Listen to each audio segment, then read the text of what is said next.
Lumapit sila na may dalang patibong upang hulihin siya sa kanyang tanong.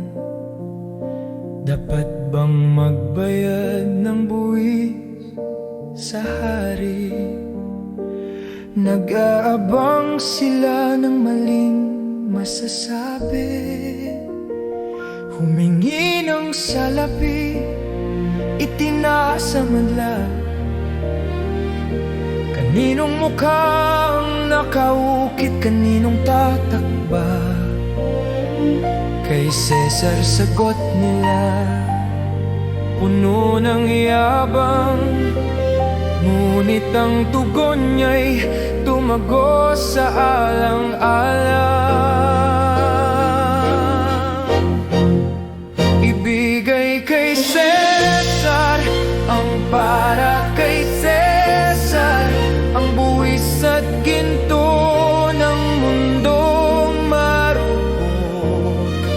Ngunit ibigay sa Diyos ang para sa Diyos, ang puso at buhay sa Kanya ihandog. Ang barya ay may tatak ng hari ng lupa, ngunit ikaw ay nilikha sa wangis ng lumikha. Ngayon ang bayan ay hati at litong-lito sa batas at katarungan. Nagtatalo tayo, kaliwa o kanan, saan ba papanig? Nalimutan na ba tinig ng langit? Maaring sumunod sa batas ng bayan habang inaakay ang mga sugatan.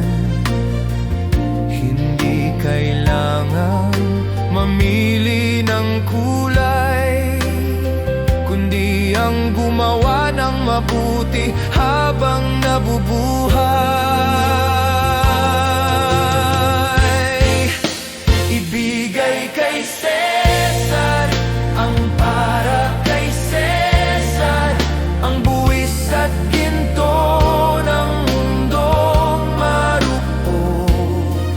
Ngunit ibigay sa Diyos ang para sa Diyos, ang puso at buhay sa Kanya ihandog.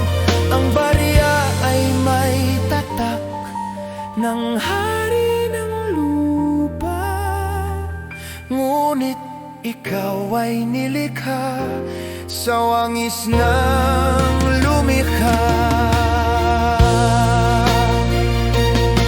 Ipinakita na niya ang mabuti't tama, ang parirali ng hustisya sa kapwa, maging mahabagin sa mga aba, at lumakad ng may pagpapakumbaba. Magbayad ng buwis, maging mamamayan, ngunit sa Diyos lamang ang ating pagsamba. Ako'y may tungkulin sa bayan kong mahal, ngunit ang kaluluwa ko'y sa iyo nagtatagal. Kunin man ang pilak, kunin man ang yaman, ang iyong larawan sa akin di mapapantayan. Ang pilak kay Cesar, iiwan din naman, ngunit ako, Panginoon, ako'y iyong laro.